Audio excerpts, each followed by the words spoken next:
Hell yeah, I'm trying to get that timing right. Bum, bum.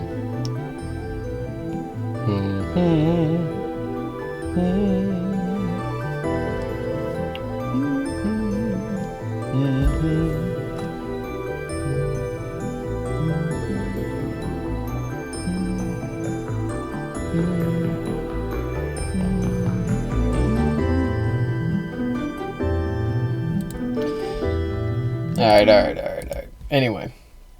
Anyway, we're gonna react to another video.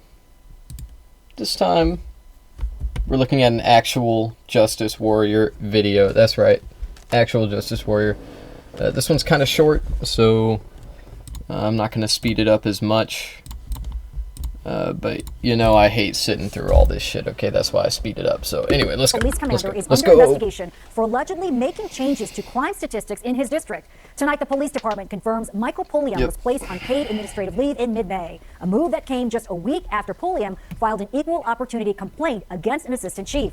And the police union accused the department of deliberately falsifying crime data. Well, do we not have an interesting story out of the District of Columbia that involves a back-and-forth administrative battle between two high-ranking officers, and of course the manipulation of crime data that now the police union has weighed in on, and they're essentially saying not only is it happening, but it was not just this one guy, it seems to be a conspiracy by the supervisors at these departments in order to make the data look significantly better than it actually is. Now, of course, this brings up memories of the hit TV show The Wire, of the police juking the stats in that show. She wants me to juke the stats for Carcetti this quarter and the next. Hide the crime, get him elected as governor, and make her the mayor. So do it. Burrell juke them before you. Warren Frazier before him. And after you go on Rawls or whoever will juke them, so what? But as of right now, it appears that these are all just allegations, or as the super mayor would call them, alizations. False allegations and not facts. So what we're going to do throughout the course of this video is to break down whether or not these changes and these tactics could actually work, and then we're going to assess the likelihood of the crime drop going on in the District of Columbia. But before we get into that, I want to thank everybody who supports this channel via the chief of police. Yeah, I'm not running your ad, bro. Violent crime has fallen considerably when compared to last year. As of today, according to the DC Police website, crime is down 25%. A decrease the chairman of the police union calls preposterous. The union's allegations come as the former commander of the 3rd District stands accused of doing what the union says is being done day in and day out. To areas where we know that That's Michael Pulliam standing with the chief of police at a recent news conference. At the time, he was the commander of the 3rd District, which patrols the neighborhoods of Adams Morgan and Columbia Heights. In early May, 5 law enforcement sources familiar with the investigation tell News 4 Pulliam was placed on administrative leave with pay and told he was under investigation for questionable changes to crime data.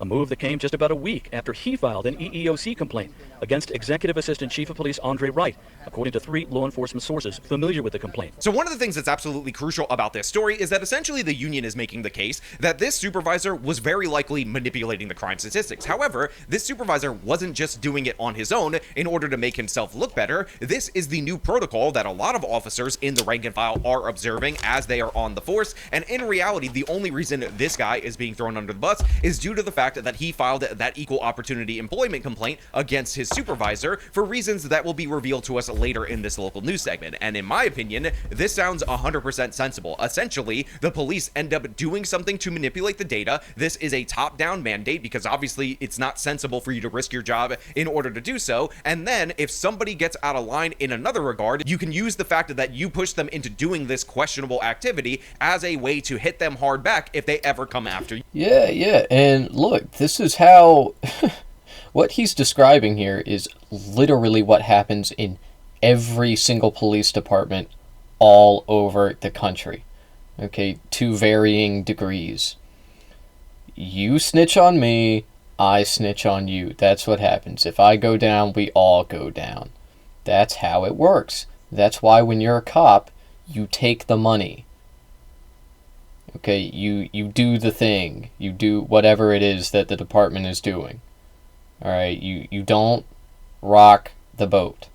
And this is one of the many reasons I say that police is a gang. Being on the force is like being in a gang, okay? They initiate each other, okay? They get a little dirty, and then they got you. Okay, once you have violated your code of ethics as an officer, they've got you. And that's why officers who try to do good, who try to protect and serve their community, the very few of them that do this, they are targets, okay? They are rocking the boat. They are a threat to the bad apples on the force, which is most of them. Okay, most of them are bad apples because it's just it's the path of least resistance. Okay, violating your ethics is just the easiest thing to do as a cop. That's it. And that's why it's makes a lot of sense, at least superficially, but we need to get into whether or not these manipulations that are being alleged are actually doable and would have the impact on the crime stats that we're being told that they would have. When our members respond to the scene of a felony offense where there's a victim reporting that a felony occurred, inevitably there will be a lieutenant or a captain that will show up on that scene and direct those members to take a report for a lesser offense.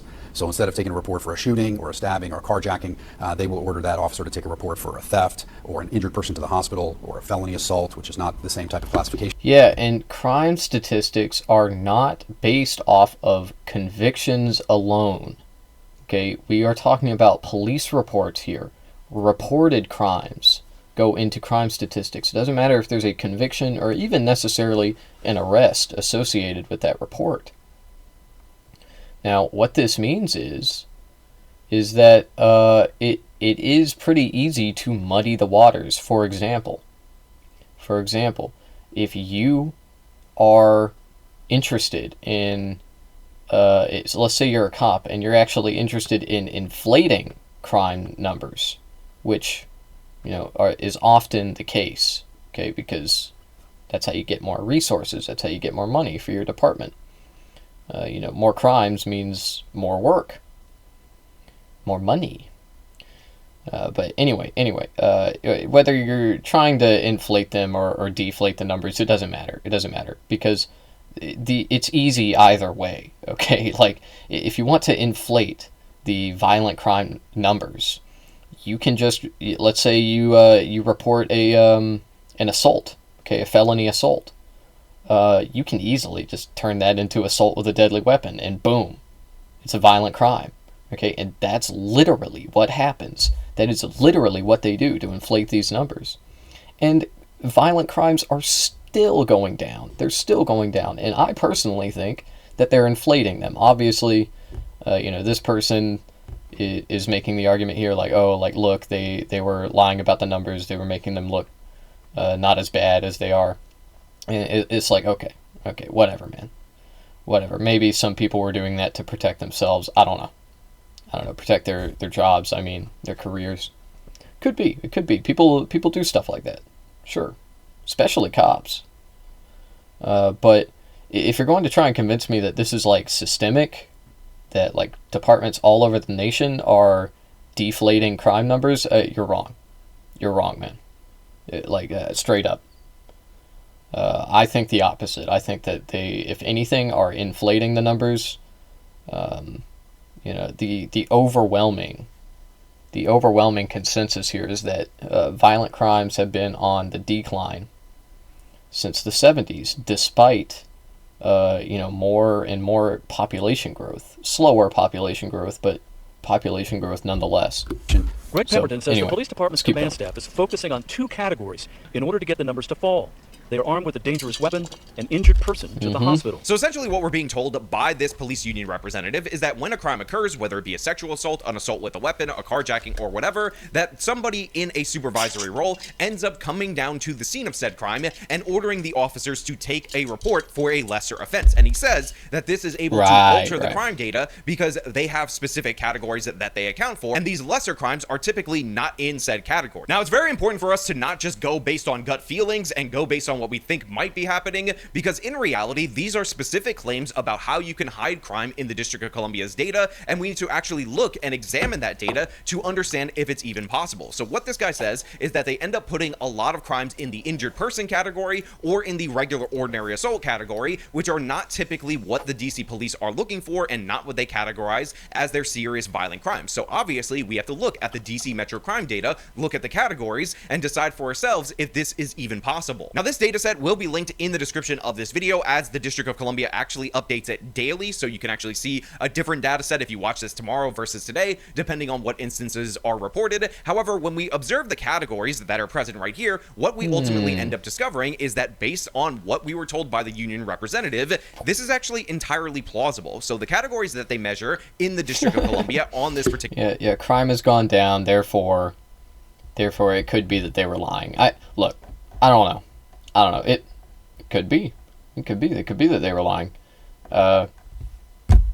Still, though, I don't think that we should deploy the National Guard because of that, which is where this is going, of course. That's table that's that typically represents their violent crime data are as follows. We have homicide, sexual abuse, assault with a dangerous weapon, robbery, burglary, motor vehicle theft, theft from auto, other kinds of theft, and then arson. When we look at the year-to-date, year-over-year declines or rises in these particular categories, what we end up finding out is that sexual abuse is down by 50%, which again, if those are being moved into regular ordinary assaults, they would not appear on this table because there is no category for regular ordinary assaults. We then have assault with a dangerous weapon, which is also, according to the union, being downgraded, and that is down significantly according to the stat, down 20%. We have robbery down 28% and burglary down 20%. However, we do not see a significant decline in other kinds of thefts or other kinds of property crime. Now look, there is a decline in homicides in the District of Columbia, and I want to make something clear to everybody out there in the audience. No, not just in the District of Columbia, all over the motherfucking country, dude.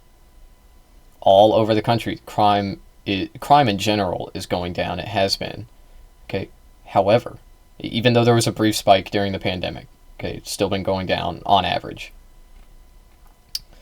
Yeah, the idea that do you think that they're flubbing the numbers all over the country? Is that what you think? You think every police department is like doing this?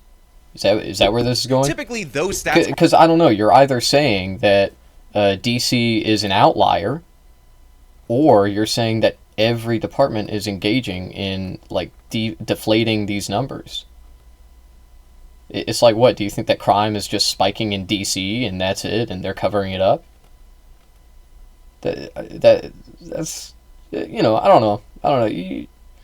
I'm listening. Okay, I'll hear them out. In their manipulation, because homicide is not actually the crime. Murder, manslaughter, or whatever is what will ultimately be charged. Homicide is just the manner of death, and you would have to go through a whole other mechanism in order to manipulate this in such a way in order to produce a lower homicides. That would almost certainly be caught immediately if you tried it, and multiple people would be fired if you try to do that. So the only stats that I 100% believe right here are those homicide stats, but everything else, them funneling those numbers into regular ordinary assaults, is entirely possible. Now, of course, the DC Metro Police does have data on assaults. It is not something that they put out up in the forefront like these other crimes, so we would actually be able to examine upon investigation whether or not their regular ordinary assaults are inflated, but inflated due to the fact of reclassifications of other crimes. This would give us a good idea if there's actual merit to these accusations. True. In addition to that, it could be true that crime is down in the District of Columbia. However, it's not down anywhere near as significantly as being sold to us right now,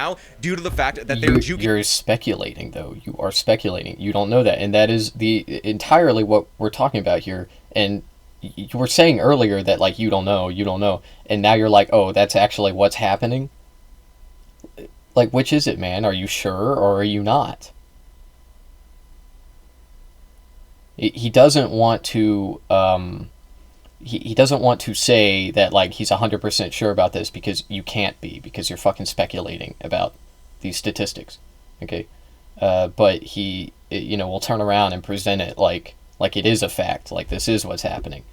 The stats, and also crime is dropping from the significant rise that we saw in DC just a couple of years ago. When management officials are directing officers to take reports for felony assault, or if they're going back into police databases and changing offenses to felony assault is not a category of crime that's listed on the department's daily crime stats. It's also not something that's a requirement of the FBI's Uniform Crime Reporting Program.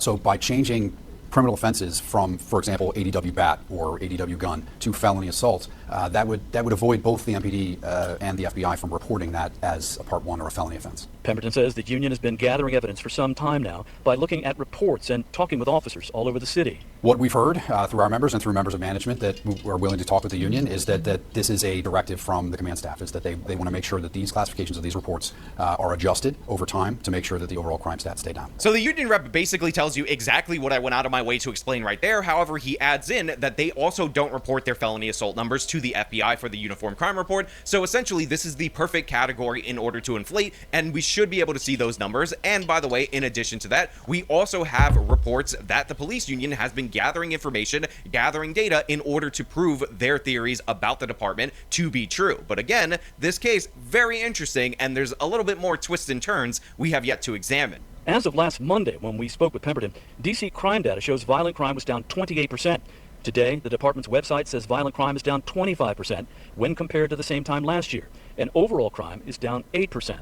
That's preposterous. There's absolutely no way crime could be down 28%. Last year, they suggested that it went down 34%. Now, again, this is very interesting information that we're getting from this union rep, who's also implying that this kind of manipulation actually came into place in the previous year. And considering 2023 was the big year for a spike in crime in the District of Columbia, I want to hear his evidence. Like, this guy is like, there's no way. There's no way that crime is down. There's no way. Okay. Why? What makes you say that? Is it just vibes? You're just like chilling in the city and you feel like more crime is going on than what's being reported? Like, what the fuck are you talking about? Where is the evidence? It seemed like if you wanted to manipulate the numbers, this is where you would go, or when you would decide to do that. In addition to that, we also have the Biden administration talking about how, crime actually down in the lead up to the election, and obviously the nation's capital having a significant crime spike kind of undercuts that. So again, there may be additional political motivations. But here's where things get really interesting, because what we're seeing is that this one commander is being hung out to dry by the DC Metro Police as the only one who's manipulating data. But in reality, this not only seems like retaliation against him based on a complaint that he filed, but maybe this might have been one of the few guys who had a problem with the program, because it turns out he was hit in another way by the Metro Police in a much more personal way, and this is something that we also got to get into. And there's more to the story involving Commander Pulliam. In April, his wife, Captain Rachel Pulliam, was transferred by Chief Pamela Smith from the Youth Division to Midnights in the 7th District. Subsequently, according to 3 sources familiar with the incident and the timing of it all, Executive Assistant Chief Andre Wright ordered Commander Pulliam to pack up his wife's belongings from Youth Division and move them on his own to his wife's new assignment in the 7th District. Sources familiar with the complaint say Commander Pulliam viewed the order as retaliation. 5 law enforcement sources tell News 4 about a week later, Commander Pulliam's police powers were revoked. So obviously that is more than a bit unusual. You have the DC Metro Police that puts this guy on leave after he files an equal opportunity complaint against the department, against a commander that's above him in particular. But just prior to that, we have an interesting situation where his wife, who had a cushy juvenile assignment that of course gave her daytime hours, was suddenly transferred to midnight out on the street in a dangerous neighborhood, and he was ordered specifically to pack up her stuff and move her over to that division. Now, if you know anything about the inner workings of law enforcement, this is very typical of retaliation in police departments, where essentially they identify where you want to be and where you least want to go, and when you get on a commander's bad side, you get sent specifically to where you least want to be. And again, making him do that, very suspicious. Very suspicious that the DC command started getting on him about manipulating the stats after this whole back and forth and not before. So yeah, I do think that this man that's being held up as the problem is actually probably just a symptom, somebody who is ready to expose this, and he is being punished by the higher-ups at the DC Metro Police, and it is very likely that they're manipulating crime data. Yeah, no, I don't buy that. Why didn't he come forward earlier? If he knows that this has been going on. Look, like, he filed this complaint, immediately was like, you know, he gets smacked. Okay, his wife gets reassigned. If they were flubbing the crime statistics, why didn't he come forward earlier? That would have been a pretty big bombshell, especially if he was able to do it in the lead up to the election. And trying to pin it all on him in order to get away with it. But you know what? That's just my thoughts. Those are just my speculations. I want to know what you guys think down in the comments below. Now you call them speculations.